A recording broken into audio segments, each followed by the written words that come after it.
Welcome back, Bertini fam. For those of you guys who are new to my channel, my name is Michael Bertini. Make sure, if you haven't already, click that subscribe button. Now, in today's episode of my build series, we're gonna be installing a bunch of parts that are gonna be going in to pretty much finalize my motor build, at least for now. So I'm gonna be installing a new cam, a new cam chest, a new oil pump, and a few other parts, which I'm gonna be going over with you guys here in a second.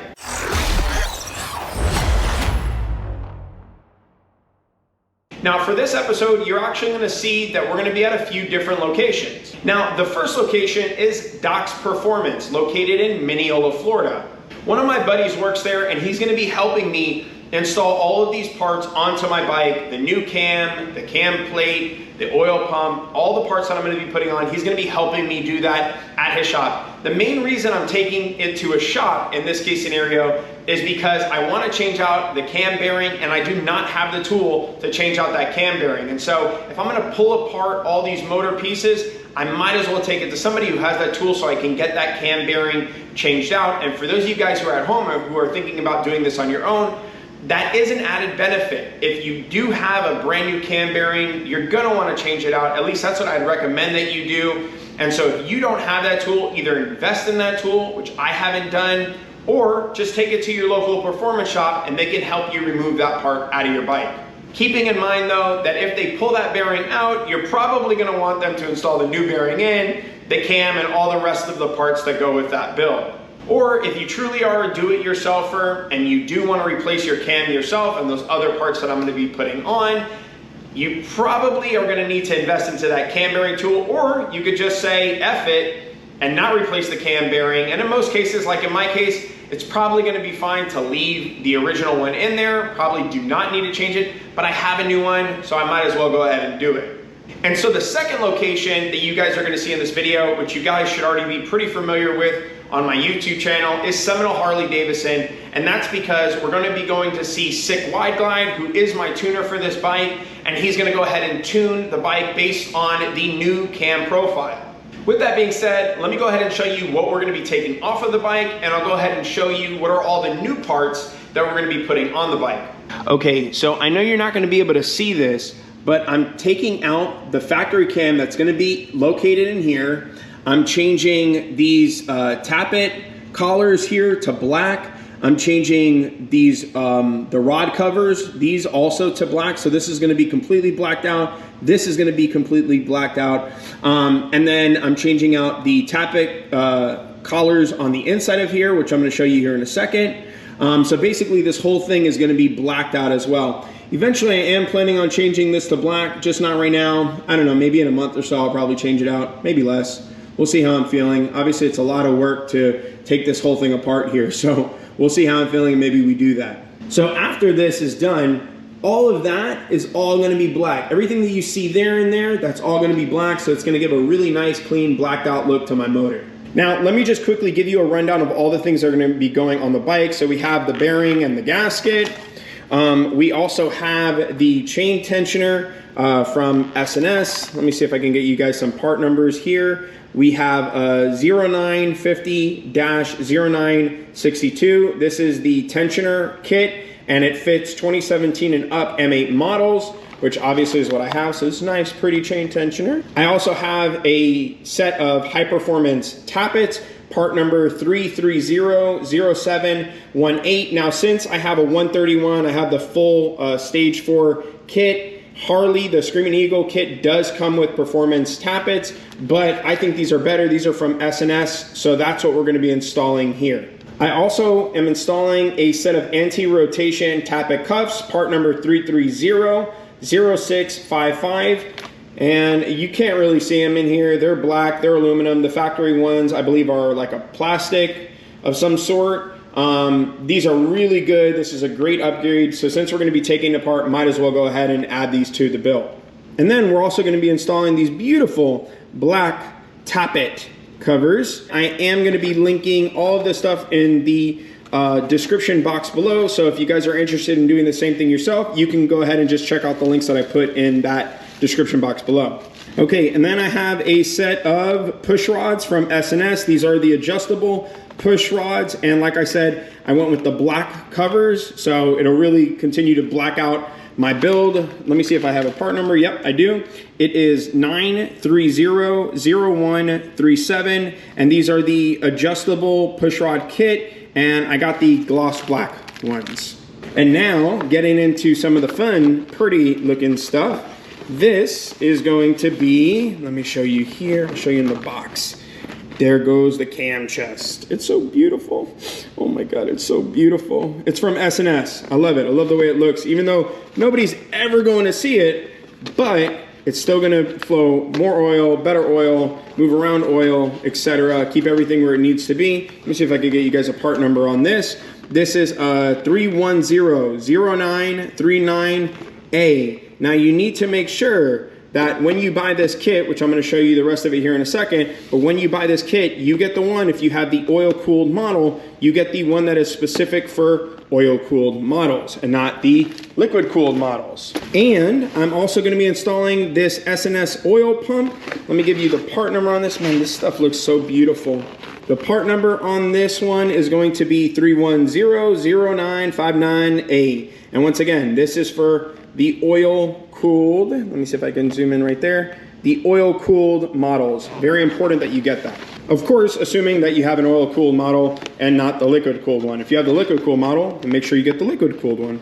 And then last, but certainly not the least, is the brand new cam from S&S. Now, the current cam that's in the bike is the one that came with the 131 kit, and this is going to be the 540. That is the cam that I went with. This is the S&S 540, and this thing looks so beautiful. And the part number on this specific one is 3300712. Once again, this is the 540. I should have mentioned it is the 540C. That means for chain, and then they have the 540G, which is for gear. Obviously I don't have gear drive in there. It is a chain drive, and so that's why I went with the C. Now, if you guys are wondering what is the difference between the 550C from S&S or the 540C from S&S, the 550 is more of a horsepower cam. It comes on later in the RPMs, while the 540C from S&S comes on earlier in the RPMs. So this cam starts to build power at around 1800 RPMs, whereas the 550 turns on a little bit later in the RPMs and builds all the way through the rev limiter. But given the fact that I care about torque and my build is a torque build, I went with the 540C, so we'll see what kind of torque and horsepower numbers that we make from this cam. All right, well, with that being said, let's go ahead and get all these parts on the bike, and then let's go ahead and head out to Doc's Performance to get them installed on the bike, and then we'll go ahead and head over to Seminole Harley-Davidson to get Chris at Sick Wide Glide to tune my bike and see what kind of torque and horsepower numbers we put down.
Okay, so the first thing that we did at Doc's Performance was we removed the exhaust.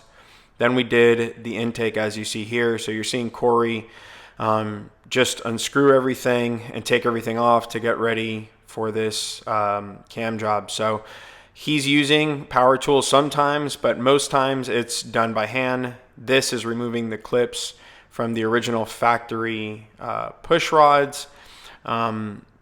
He's jacking up the bike to get the bike ready to bolt cut out the factory push rods. That's what you're seeing here. By the way, super, super satisfying. If you haven't done it, see if your mechanic will let you do it, or if you're doing this at home by yourself, definitely something fun to do. The back one, you need to use a small bolt cutter. And then what he's doing here is he's removing the bolts to the cam cover, or the cam chest cover, if you will, draining out some oil. So you will be losing some oil throughout the process here. It's not much. Make sure that when you're taking these off, you're probably going to want to use a torque drill. If you don't have that, like an impact gun, I guess you can say, not torque drill. Clearly I'm out of it. An impact gun. Of course, you can do this with a ratchet, but it's a little bit easier.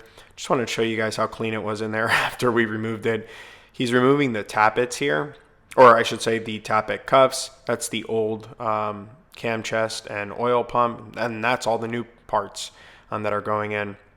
So now he's removing the cam bearing from, so this is the tool that I needed that I do not have. Not the wrench, not to be confused by the wrench, but that's what I didn't have. And so he did install a new cam bearing in here. That is the new oil pump from S&S that he's installing right now. Just making sure that everything gets seated properly. And then now he's putting in the S&S 540C cam, and that is the cam chest. You're going to want to make sure that you put a lot of that engine lube on everything. This way you're not scratching the cam as you're putting it in. He does put in the bolts in a sequence here. The S&S cam chest tells you what the sequence is on it. He's moving around the wheel here just so it sits everything in its proper place, and because the manual recommends that you do that. Now, when you're putting back on that gear, you're going to want to make sure that you're aligning it with all the teeth that are on there. That thing should go in super easy. There's no need to force that thing down and hammer it in. That's what Corey was telling me. A lot of people do that. If you notice really quickly there, what Corey did was he checked to make sure that the spacing between those two gears was done correctly, and that it wasn't like overkill, if you will, meaning it wasn't too far out or too far in, that they were perfectly aligned. And so he did that, and then obviously now he's putting these back in the proper sequencing, and then torquing them down to whatever the factory torque spec is for those specific bolts. Now, I know it's a little bit difficult to see here, but this is where he's installing the S&S, the new metal collars that go around the high performance lifters, or I guess you can say the Tappet cuffs. And then he used, like I said, he used power tools sometimes. Most of the job he was doing by hand. He preferred that. What you're seeing here is he's measuring the distance for the adjustable push rods just to make sure that he's giving them the proper lift that they need once he installs it, right? So he's making sure that when this is all installed, everything is going to be done. So this is everything buttoned up and back to go and getting ready to start the bike up.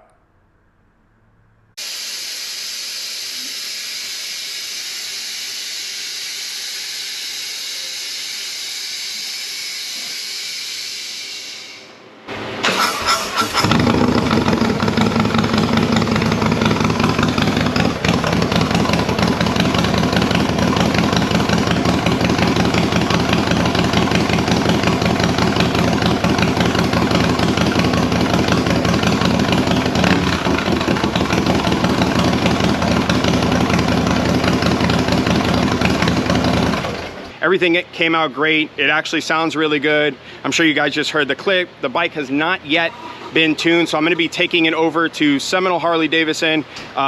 Chris at Sick Y Glide, you guys could check him out on Instagram. He's going to be the one who's tuning the bike again. But if you guys are in the Mineola area, Claremont, Orlando area, and you guys are looking for a performance tuning shop, you guys can check out Doc's Performance. I'll go ahead and put a link in the description box below with all of their information. I'll give you guys one last shot of the bike and what it looks like before we go ahead and take it over to Seminole.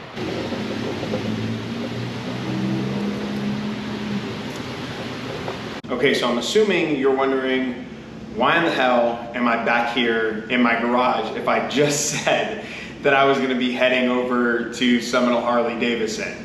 So there's actually two reasons how I ended up back in my garage. So the first reason is a major tropical thunderstorm is about to hit, and so I felt it's the best thing and the safest thing to do is to take myself back home. And the second reason, which is actually a pretty important one, especially for you guys at home who are planning on doing this job on your own, is this bike is running like absolute crap right now. After installing that cam, my whole tune, the whole profile is completely off after installing this cam, so the bike is running like complete shit. For those of you guys who don't know, Seminole Harley-Davidson is a little over an hour drive from my house. It was about an hour drive from S&S Performance, and so me riding the bike all the way over to Seminole Harley-Davidson with it running like this, I just don't feel as safe. But what I've done is I've reached out to fuelmotousa.com. As many of you know, I've worked with them before in the past, and so I've reached out to them. They're gonna be sending me an updated map and off-the-shelf tune to work with this bike, at least to get me over to Seminole Harley-Davidson, so where it's pretty much safe for me to drive around. It's not gonna be at its top performance, but obviously it's gonna perform a lot better than it's performing right now, and it's gonna get me to Seminole Harley-Davidson safely. So I highly recommend, if you're looking for an off-the-shelf tune, you go ahead and check out the guys and gals over at fuelmotousa.com, and they'll go ahead and take care of you. With that being said, I'm going to have to save the dyno video and the tuning video for another video. It's not going to be incorporated into this one, so you guys are going to have to stay tuned for that video. Make sure, if you haven't already, subscribed to my YouTube channel. Click that subscribe button right now. This way you can stay up to date with all of my new and future content, as well as get in on all of my weekly cash giveaways. Thanks again for tuning in. I appreciate all the love and support you guys have been showing me. Make sure you guys are putting good energy out there into the world and paying it forward. I'll check you guys out later. Bye now.